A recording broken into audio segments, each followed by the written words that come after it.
지난 시간에는 5.16 군사정변으로 권력을 잡고 12.6 사태로 그 권력을 마무리했던 박정희 정부에 대해서 함께 살펴보았습니다. 오늘은 그 이후에 권력을 잡은 신군부 세력, 전두환 대통령이 권력을 잡았던 시기에 대해 함께 살펴보게 될 텐데요. 영화 서울의 봄으로도 여러분들이 많이 알고 있을 것 같은 12.12 군사 반란입니다. 12.6 사태 이후에 제주도를 제외한 전국에 이제 비상계엄이 선포되는데 왜 제주도를 제외했냐? 이 제주를 포함하면 완벽한 전국이 되죠. 그러면은 계엄사령관이 아주 강력한 권한을 갖습니다. 하지만 제주도를 빼면은 완벽한 전국이 아니기 때문에 대통령과 국방부가 이 계엄사령관 위에 있게 돼요. 그래서 이 계엄사령부 군대를 통제하기 위해서 그렇게 했다라고 보통 이야기를 합니다. 그리고 이제 유신헌법에 따라서 최규하를 이제 10대 대통령에 선출했고요. 이 최규하는 유신헌법에 대한 개헌을 하겠다라고 발표를 하게 됩니다. 자, 그런데 이 12.6 사건을 조사하던 보안사령관 전두환이 갑자기 계엄사령관 정승화를 체포하게 됩니다. 이 계엄사령관 정승화가 12.6 사태에 연관되었다라고 주장을 하면서 잡아들였어요. 그러니까 자기보다 상관을 다 잡아들이면서 이제 군대를 또 동원하게 됩니다. 그래서 전두환이 군권을 장악하고 이후에 공석이었던 중앙정보부장까지 겸임하면서 국가의 권력을, 실권을 전부 장악하게 됩니다. 1979년 12.6 사태에서 1980년 5월 17일 비상계엄 전국 확대 조치 사이에 이제 정치적으로 사람들이 민주주의가 찾아올 것이다. 박정희 대통령이 어쨌든 장기간 독재를 했잖아요. 그 독재의 정치가 물러나고 이제 우리가 민주주의를 회복할 때가 되었다라고 생각하는 그런 분위기가 형성이 됩니다. 12.12 사태가 방학 중에 일어나서 사실 3월 달에 개강을 한 이후에 이제 대학생들이 이 민주주의를 요구하는 시위들을 막 하기 시작하는데요. 5월 달 돼서 이 시위가 굉장히 커지게 됩니다. 이 민주화 운동, 학생들의 민주화 운동에서는 이제 계엄령을 해제해라. 12.6 이후에 계엄령이 선포되고 계속 이어지거든요. 이걸 좀 해제해라. 그 다음에 유신헌법을 폐지해라. 그 다음에 신군부 물러나라. 12.12로 이제 권력을 잡았으니까 물러나라. 라고 하는 요구들을 하게 됩니다. 그래서 5월 15일, 1980년 5월 15일 날 이 학생들이 서울역 광장을 가득 메우게 되는데 10만 명 가까이 모였다 그래요. 이들이 이제 청와대를 향해서 4.19 때처럼 행진에 나갈 거냐, 아니면 이만큼 모였다는 걸 보여줬으니까 신군부가 뭔가 정신을 차릴 것 같지 않냐, 뭐 이런 논쟁을 하다가 결국에는 서울역 앞에서 해산했습니다. 근데 그 이후에 신군부는 비상계엄을 이제 전국으로 확대를 해버립니다. 제주도를 포함하는 거죠. 5월 17일에 전국에 비상계엄이 선포되면서 계엄사령관이 최고 권력자의 위치에 올라가긴 했지만 실질적으로는 전두환이 뒤에서 실권을 장악하고 통제를 하게 됩니다. 그리고 거기에 더해서 대학교들은 휴교를 해라. 왜냐면 대학생들이 시위를 하니까 지금처럼 핸드폰, 카톡이 있고 메신저가 있는 시대가 아니잖아요. 그러니까 모이지 못하면 뭔가 서로 의견을 나눌 공간이 없죠. 그러면은 시위하러 가자라고 촉발되는 장소가 없는 겁니다. 그 다음에 국회를 폐쇄하고 집회와 시위를 금지하고, 그리고 민주화 운동을 이끌어 나가던 학생 대표들이나 민주화 운동을 하던 정치인들을 잡아갔다 그랬는데 김대중, 김종필 등 많은 정치인들을 시위를 조종했다, 시위를 사주했다라는 이유로 체포하게 됩니다. 자, 이렇게 5월 17일 날 비상계엄이 전국으로 확대되고 대학교에 휴교령이 내려서 대학교에 못 들어가게 막 경찰과 군인들이 막게 되는데, 그 다음에 학생 운동가들도 막 잡아들이게 됩니다. 광주를 제외한 다른 지역의 학생 운동 지도부들은 대부분 체포가 됐는데요. 5월 18일 날 이제 비상계엄 해제를 요구하면서 전남대학교 앞에서 시위를 하기 시작합니다. 5.18 민주화 운동의 시작이죠. 이 시위를 공수부대를 투입해서 무차별 폭행을 가하면서 진압을 하게 됩니다. 이 무차별 폭행을 보고 대학생들뿐만 아니라 이제 주변의 시민들까지 시위에 동참하게 됩니다. 함께 분노하게 되는 거죠. 그러다가 결국엔 5월 21일 전남도청 앞에서는 계엄군이 총을 발사하는, 그래서 사망자가 발생하는 일이 생깁니다. 자, 그렇게 계엄군이 발포를 하게 되니까 이 시민들도 스스로를 지키기 위해서 무기를 찾게 되는데요. 우리 남자 친구들은 나중에 군대 갈 거잖아요. 대부분이 군대 갔다 오면은 길거리 지나다니다가 보면은 저기 군부대랑 관련된 건물일 것 같은데 싶은 감이 딱 옵니다. 거기다가 군대를 다니면 총기를 다루는 법이라든가 무기 다루는 법을 습득하게 됩니다. 선생님이 예전에 여행을 가서 사격장에 간 경험이 있는데 한국 남자들은 그 외국인 교관들이 알려주지도 않아요. 왜냐면 알아서 장전하고 알아서 잘 쏘거든요. 근데 옆에 백인 남자분이 사격을 하는데 옆에서 하나부터 열까지 다 가르쳐준데도 자세가 엉성합니다. 선생님이 훨씬 잘 쐈어요. 아무튼 우리는 대부분의 남성들이 군대에 다녀오다 보니까 무기가 어디 있는지 알고 또 그런 것들을 사용할 줄 알죠. 그래서 광주 인근에 있는 예비군 무기고 경찰서 등에서 무기를 탈취해서 시민군을 조직하게 됩니다. 이렇게 시민군이 조직되니까 이 광주에 투입되었던 공수부대와 계엄군이 광주를 포위하고 뒤로 물러나게 돼요. 그리고 광주가 고립되죠. 이 고립된 광주 안에서는 사람들이 자발적으로 무기를 회수하고 치안을 유지하고 시민수습대책위원회라는 걸 만들어서 계엄군과 협상을 하려고 하고 시민들 스스로 자발적으로 나서는 그런 모습들이 나타났다고 합니다. 그렇지만 신군부 그리고 계엄군은 이 시민들과 협상하지 않았고요. 시민들에게 무조건적인 투항을 요구하게 됩니다. 그렇게 되니까 시민들 사이에서도 조금 갈등이 생겨요. 끝까지 저항하자는 분들이 계셨고요.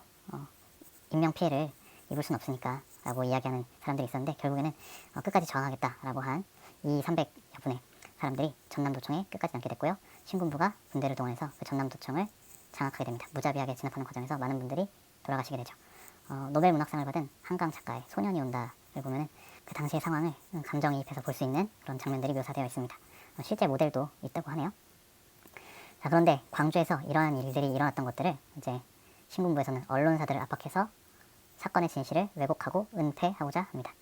북한이 개입해서 폭동이 일어난 것이다 라고 왜곡을 한 거죠.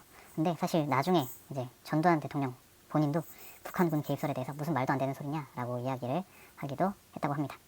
이 5.18 민주화운동은요, 계엄군의 진압으로 끝이 났지만 1980년대 민주화 운동의 기반이 됩니다.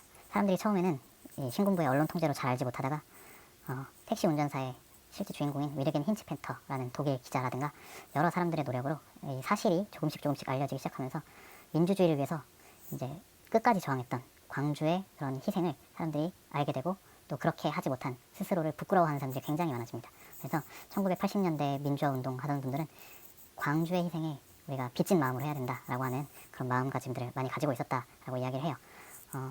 그리고 그분들이 계속해서 민주화 투쟁을 했기 때문에 우리가 지금 민주화된 사회에서 살아가고 있는 거죠. 그리고 아시아 지역의 민주화 운동에 이 5.18 민주화 운동이 영향을 미치고 반미 운동의 계기가 되었다 하는데, 왜 반미 운동이냐? 이제 군대가 투입되잖아요. 군부대를 움직이는 게 사실 우리나라는 자유롭지 않았습니다.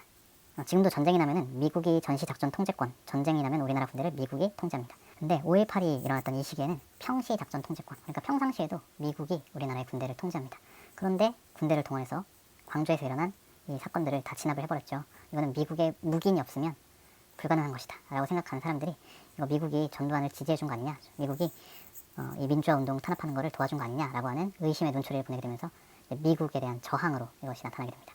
그래서 부산 미국 문화원이라든가 서울 미국 문화원, 미국과 관련된 장소들에 이 민주화 운동 하시는 분들이 막 쳐들어가기도 하고 이런 일들이 있게 돼요. 그리고 아시아 지역의 민주화 운동에 영향을 미쳤다 그랬는데, 가깝게는 이제 2010년대 후반에 홍콩에서 민주주의 운동이 일어나게 되는데, 이때 홍콩 사람들이 노래를 불러요. 근데 그 노래가 보니까 광주 5.18 민주화 운동을 상징하는 임을 위한 행진곡이라는 노래였습니다. 이 탄압에도 끝까지 저항했던 정신을 민주화 운동을 하는 수많은 사람들이 공감하고 기억하고 있는 거죠. 그래서 이 5.18 민주화 운동 관련된 기록물이 유네스코 세계유산에 등재되기도 했습니다. 자, 5.18 민주화 운동을 진압한 이 신군부가요, 이제 본격적으로 권력을 장악해 나가기 시작하는데요. 국가보위 비상대책위원회를 구성합니다. 줄여가지고 국보위라고 불러요. 이 국보위를 만든 이유는 군인 신분으로서 국정에 관여하고자 했기 때문입니다. 이거는 삼권 분립을 무시한 그런 기구예요. 입법, 사법, 행정과 전혀 무관한 군인들이 정치에 관여하게 됩니다. 그리고 언론을 통제하려고 하는데요. 언론사가 굉장히 많잖아요. 이걸 일일이 다 통제하기 힘들었던 것 같아요. 그래서 언론사를 통폐합합니다. 여러 개의 언론사들을 강제로 합쳐버려요. 그리고 그 언론사들에게 보도 지침, 이런 사건은 이렇게 보도해라 라고 하는 명령을 내리고, 여러 권력기관들을 이용해서 언론 기관들이 그 명령을 따르지 않으면 뭐 탄압을 한다거나 뭐 제재를 가한다거나 아니면 잡아간다거나 뭐 이런 일들을 하게 됩니다. 그리고 삼천교육대라는 걸 설치하게 되는데, 삼천교육대는 이제 불량배를 소탕하겠다라고 하면서 만든 거예요. 여기 12.12를 일으키고 권력을 잡은 신군부도 초창기에 5.16을 일으키고 권력을 잡았던 박정희 정권과 비슷하게 정통성의 문제를 가지고 있기 때문에 이 불량배 소탕이라는 명분을 통해서 사람들의 지지를 얻고자 한 겁니다. 그래서 이 불량배를 소탕하겠다면서 4만 명 이상의 사람들을 막 끌고 갔어요. 근데 그 끌고 간 곳이 보통은 군부대였는데, 거기서 구타와 가혹행위를 하면서 그 불량배들을 교화시켰다라고 주장을 하는데요. 근데 이 불량배일 수는 있긴 하지만 영장이라든가 뭐 아무런 법적인 근거 없이 그냥 잡아갑니다. 그리고 불량배가 아닌데도 그냥 잡아갑니다. 뭔가 행색이 남루하거나 아니면 그냥 인상이 험악하게 생겼을 수도 있잖아요. 그래서 막 잡혀가는데 그 구타와 가혹행위를 이기지 못하고 뭐 돌아가시거나 병에 걸리거나 하는 일들이 막 일어나게 돼요. 자, 그리고는 이 유신헌법에 따라서 전두환이 대통령에 선출이 됩니다. 그 이후에 헌법을 개정하게 되는데요. 간선제와 7년 임기 단임제로 헌법을 개헌하게 돼요. 그리고 나서 대통령 선거를 다시 해서 다시 대통령에 취임합니다. 유신헌법으로 한 번, 그다음에 개헌된 헌법으로 또 한 번. 전두환 대통령이 그렇게 대통령을 횟수로는 2번을 하게 되는 겁니다. 그리고 이렇게 간선제와 7년 임기 단임제로 개헌한 이 시기를 우리가 뭐라고 부르냐? 제5공화국이라고 불러요. 그러니까 제2공화국이라고 하는 장면 정부 이야기를 했었죠. 거기서 다시 재헌헌법과 비슷하게 대통령 중심제로 헌법을 바꿨던 박정희 대통령이 처음 대통령 됐을 때 헌법, 그때를 제3공화국, 그리고 유신헌법 시기를 제4공화국이라고 부르기도 합니다. 그 이후에 다시 또 헌법이 큰 틀에서 바뀌었기 때문에 제5공화국이라고 부릅니다. 이 7년 임기 단임제 대통령은 이제 간선제 대통령이에요. 간접 선거를 통해서 대통령이 뽑히는데, 여기 이제 대통령 선거인단이 서울에 가면 장충체육관이라고 있는데 거기 모여가지고 대통령을 뽑는다 그래서 전두환 대통령의 별명이 체육관 대통령입니다.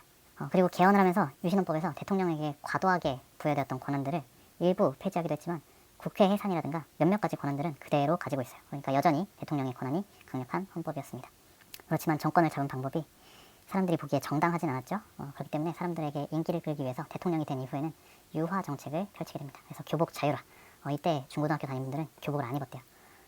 그리고 야간 통행금지 해제. 우리나라는 그 이전 시기까지 밤중에 함부로 돌아다니지 못합니다. 돌아다니다가 경찰한테 잡혀서 신분증 제대로 제시하지 못하고 자기가 왜 돌아다니는지 제대로 설명하지 못하면 간첩으로 의심받을 수도 있어요. 근데 그런 야간 통행금지를 해제하게 되죠. 우리나라는 지금도 밤중에 새벽 늦게까지 돌아다녀도 안전한 나라, 몇 안 되는 나라 중에 하나잖아요. 이때부터 이제 밤중에 사람들이 돌아다녀도 되게 됐습니다. 그 다음에 프로스포츠. 이제 이 시기에 프로야구, 프로축구 뭐 이런 프로스포츠들이 본격적으로 도입되는데 사람들이 정치에 대해 관심을 덜 가지도록 하기 위해서 문화행사라든가 스포츠라든가 이런 걸 활용합니다. 그 문화행사 중에 하나가 국풍 80일이라고 하는 문화행사인데 국풍 80일은 교과서에도 그 아래쪽에 나오지만 정부 주도로 이루어졌던 문화행사입니다. 그리고 해외여행 자유화가 이루어져서요. 그 이전까지는 해외에 나가는 것이 쉽지 않았는데 이때부터 이제 조금 여유가 되는 사람들은 해외로 여행을 갈 수 있는 기회가 생기기도 했습니다. 그렇지만 이제 여전히 민주화를 요구하고 군사 정권의 퇴진을 요구하는 사람들이 있었죠. 그런 민주화 요구는 계속해서 탄압하게 됩니다. 운동권, 학생 운동을 하는 그런 대학생들을 강제로 군대에 보내고 그리고 막 제일 힘든 데로 보내요. 그리고 군대에서 못 살게 굴면서 휴가 중에 학생 운동 어떻게 진행되고 있는지 그런 거 조사도 시키고 막 이런 일들을 합니다. 그리고 여러 간첩단 사건이 많이 조작이 되는데 1987이라는 영화를 혹시 본 친구들 있는지 모르겠는데 남영동이라는 데 막 끌려간다거나 아니면 남산에 끌려간다거나 이게 다 권력 기관들이거든요. 거기 끌려가서 고문을 막 심하게 받아서 없는 일도 있었다고 말하게 만드는 거죠. 그래서 줄줄이 막 엮어요. 이야기 짜서 만들어내고 그렇게 만들어진 간첩단 사건들을 통해서 사람들의 시선을 돌립니다. 우리 지금 우리 안에서 민주화 어쩌고저쩌고 할 게 아니라 지금 북한이 우리 호시탐탐 노리고 있다 이런 겁니다. 북한을 활용해서 사람들의 정치에 대한 관심, 민주화에 대한 관심을 줄이려고도 합니다. 그럼에도 불구하고 많은 사람들이 민주화를 기대하고 또 그것을 위해서 목소리를 높이게 되는데요. 1980년대 이제 그런 사람들의 요구를 전두환 정권도 무시할 수는 없어가지고 이제 조금씩 정치 활동을 금지했던 사람들을 풀어주기도 하고 또 우리가 88년 서울 올림픽을 유치하게 되면서 다른 나라들의 시선도 좀 의식해야 되니까 조금은 이제 통제가 느슨해지게 됩니다. 자, 그 틈을 비집고 이제 민주화를 요구하는 목소리가 더욱 고조되는데요.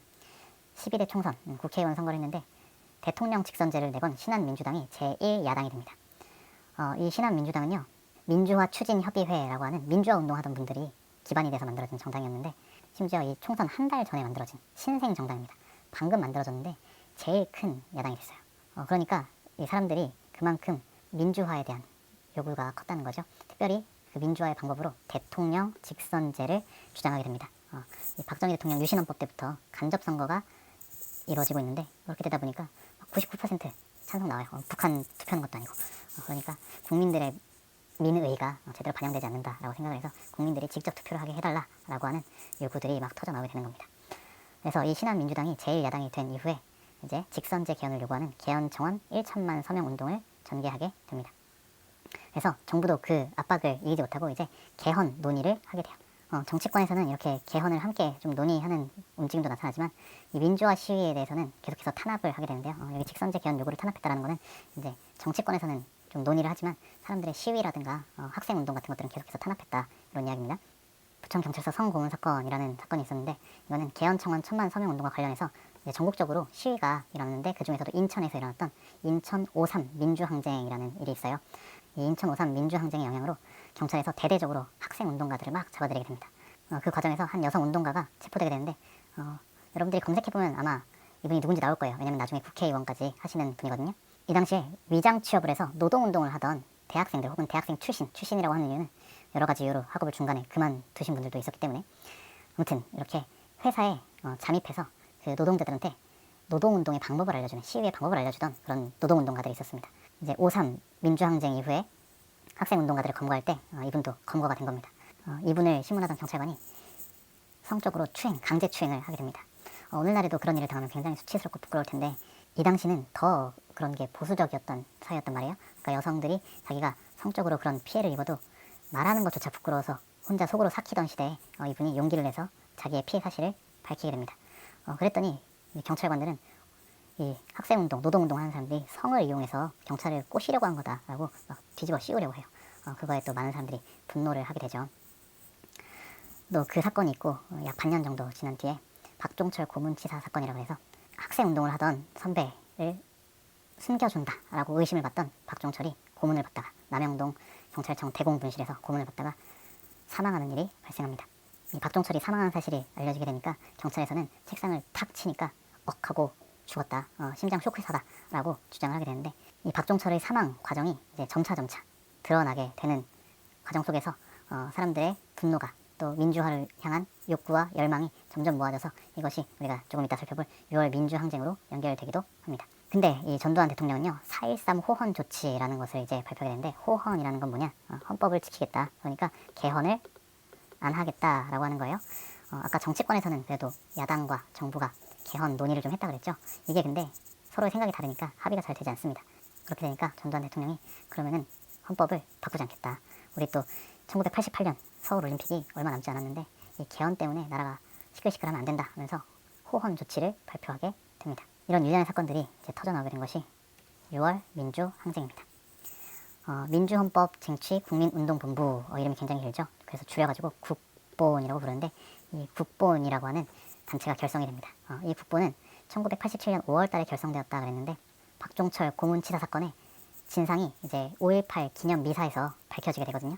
뭐 구체적인 과정은 따로 설명하진 않겠지만 여러분들이 영화 1987을 보면은 묘사가 잘 되어 있습니다. 100% 팩트는 아니지만 그래도 굉장히 묘사가 잘 되어 있어요.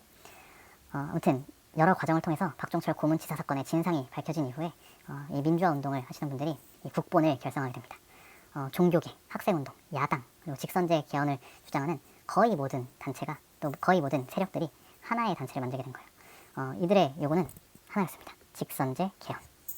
사실 요구사항이 많으면 서로 갈등하기도 쉬운데 모두의 요구사항이 딱 간단했던 거예요. 대통령 직선제. 그래서 이 국본이 이 이후에 민주화 운동을 주도해 나가게 되는데 국본이 6월 10일 날 전국적인 대규모 시위를 열 계획을 세우게 됩니다.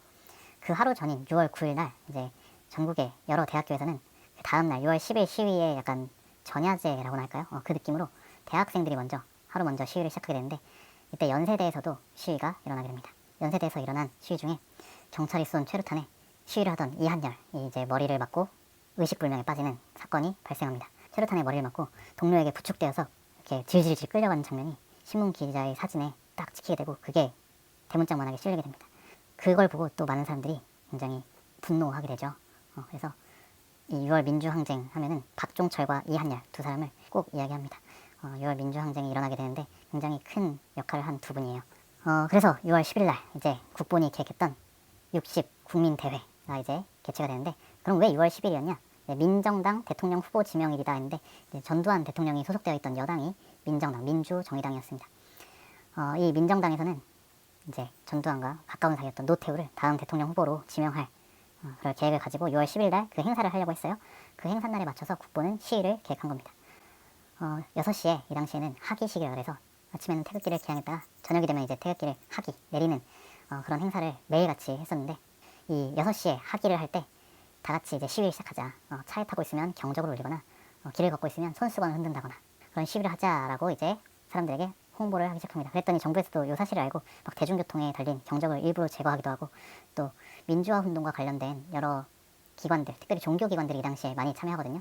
명동성당이라든가 성공회 대성당이라든가 향림교회라든가 뭐 이런 여러 종교기관들이 민주화 운동에 많이 참여하는데 이제 종교기관에 특별히 교회나 성당 같은 데는 옛날엔 종이 있었고 이제 일요일 주일이 되면 그 종을 치기도 했는데 이 60대 때 종을 칠 계획도 가지고 있었거든요. 그리고 특별히 서울시청 바로 앞에 성공회 대성당이라는 교회가 있는데 거기서 이제 종을 칠 것 같으니까 그 교회에 사람들이 못 들어가게 틀어 막은 겁니다. 근데 경찰들이 틀어 막을 걸 예상하고 막 사흘 전부터 그 건물 안에 숨어 있다가 6월 10일 날 종을 치기도 하고 그랬다고 해요. 아무튼 6월 10일 날 정부는 어떻게든 막으려고 했지만 많은 사람들이 참여하면서 60 국민대회가 벌어지게 되었고요. 서울에서는 시위에 참여했던 사람들이 명동성당으로 이제 도망을 가게 됩니다. 이 명동성당은 천주교 성당이잖아요. 천주교는 요즘에는 좀 그렇지 않지만 이때까지는 유럽의 많은 국가들이 천주교를 거의 국교 수준으로 따르는 나라들도 꽤 많았습니다. 그리고 천주교를 믿는 나라들이 남미권이라든가 굉장히 많은데 1988년 올림픽을 앞두고 천주교를 잘못 건드리면 이거 올림픽 진짜 망할 수도 있는 거거든요. 그때 이제 김수환 추기경이라고 우리나라 천주교에 널리 알려진 어르신, 지금은 돌아가셨습니다. 계시는데 이분이 이제 명동성당으로 들어간 시위대를 지켜주시면서 나를 밟고 지나가기 전에는 경찰들이 이 성당으로 진입하지 못한다 이렇게 막아주시기도 해요. 그리고 이 명동성당 바로 옆에 지금은 이사를 해가지고 다른 동네로 갔는데 개성여고라고 우리 학교 동방고도 옛날에 동방여고였는데 지금은 공학이 됐잖아요. 개성여고도 지금은 그냥 개성고가 돼서 공학이 됐는데 이때는 여고였습니다. 이 개성여고 학생들이 명동성당에 도망온 시위대를 향해서 자기 도시락을 막 넘겨주고 성당 안에 먹을 게 없으니까 거기서 며칠 동안 시위대가 막 버티거든요. 그런 일들도 있었다라고 합니다. 자, 그리고 6월 10일 이후에도 전국적으로 여러 시위들이 계속해서 일어나게 되는데 그 중에서 이제 제일 대표적이고 컸던 시위가 6월 26일에 일어난 국민평화 대행진이었습니다. 이 국민평화 대행진은 2016년에 또 정치적인 이슈가 하나 있었는데 그때 100만 명 되는 사람들이 길거리로 나왔다 이런 얘기를 하면서 뉴스에서 30여 년 만에 제일 많은 사람들이 모인 시위다 했는데 그 30여 년 전 시위가 이 국민평화 대행진 날이었습니다. 이때 거의 100만 명 가까운 사람들이 시위에 참여했다고 해요. 시민단체나 학생뿐만 아니라 넥타이 부대라 그래서 직장인들이 시위에 참여합니다. 이 당시에 시위는 대학생들이 하는 거라고 생각했고 혹은 아예 민주화 운동이나 정치에 투신한 사람들이 시위를 한다고 생각했어요. 그래서 대학교 졸업하고 회사에 취직하자마자 시위에 안 나갔다고 합니다. 사람들이. 근데 이 6월 민주항쟁, 특별히 국민평화 대행진 이때는 보니까 시위를 끄는 줄 알았던 청장년층들이 시위에 함께 동참했다는 거죠. 자, 그렇게 수많은 사람들이 거리로 몰려나오고 민주화에 대한 열망을 더 이상 막을 수 없겠구나라고 하는 판단이 들게 되니까 결국에는 전두환 정부가 시민들의 요구에 두 손을 들게 됩니다. 사실 전두환 정부는 군대까지 투입을 할까를 고민했다고 해요. 근데 5.18 민주화 운동의 그 기억으로 인해서 정부 내에서도 큰 반발이 있었다고 하고요. 그 다음에 미국에서도 이걸 예의주시하고 경고했다라고 합니다. 자, 그래서 결국에는 국민들의 압력을 이기지 못하고 이 직선제 개헌을 수용하게 되는데요. 근데 이거를 정부가 발표를 한 게 아니라 민정당 대통령 후보가 됐던 6월 10일 날 대통령 후보가 되었던 노태우가 이것을 발표하게 됩니다. 그게 6.29 민주화 선언입니다. 대통령 직선제를 하겠다. 이거를 정부에 건의하겠다. 대통령 선거, 직선제를 통해서 선거를 하게 되면 정권이 평화적으로 이양되도록 보장하겠다. 그 다음에 정치활동 규제를 철폐하겠다 등을 이제 약속하면서 노태우가 발표를 했는데 이걸 이제 본인이 전두환 대통령에게 건의를 하겠다라고 이야기를 한 거죠. 이게 왜 그러면은 정부가 발표를 안 하고 이런 식으로 발표를 했냐. 대통령 직선제로 선거를 하더라도 노태우는 대통령 후보로 나올 거였거든요. 그렇게 되니까 이런 정치적인 제스처를 통해서 노태우의 지지율을 높이려는 그런 행보였다라고 이야기를 합니다. 어찌되었든 6.29 선언이 발표되었고 정부가 그것을 수용했고 개헌을 하게 됩니다. 그래서 1987년에 개헌을 하게 됐어요. 그 개헌의 내용은 5년 단임의 대통령 직선제 개헌안입니다. 그리고 지금 이 헌법은 현행헌법이에요. 지금까지도 이 헌법이 이어지고 있습니다. 그리고 헌법이 또 큰 틀에서 한번 바뀌었다라고 해서 현행헌법 시기를 이런 표현 잘 안 쓰긴 하지만 제6공화국이라고 부르기도 합니다. 그리고 이 현행헌법은 그 이전의 헌법에서 보다 더 기본권을 보장하고 국민들의 정치적인 권리를 좀 더 보장하는 내용을 갖추게 됩니다. 그래서 6월 민주항쟁의 의의를 보니까 권위주의적인 통치, 외형상은 민주적으로 뽑힌 것 같지만 소수의 권력층들이 이제 권력을 독점하는 그런 권위주의 체제 통치로부터 많은 사람들이 이제 반발하게 됐고요. 결국에는 권위주의 정부를 무너뜨리죠. 군사정권이 무너지게 됩니다. 이렇게 6월 민주항쟁으로 직선제 개헌이 되고 나서 우리는 이제 군사정부가 완벽하게 물러날 줄 알았는데 사실 우리 대단한 상담에서 살펴보겠지만 바로 민간인 출신의 대통령이 선출되지 못합니다. 다음 대통령이 노태우 대통령이 되거든요. 그래서 본격적인 문민 정부는 김영삼 대통령 때부터 시작이 되는데요. 그 이야기는 우리 나중에 살펴보도록 하고요. 다음 시간에는 우리가 지금까지 살펴봤던 이승만, 또 박정희, 전두환 정권 시기의 경제와 사회에 대해서 다음 시간에는 살펴보도록 하겠습니다.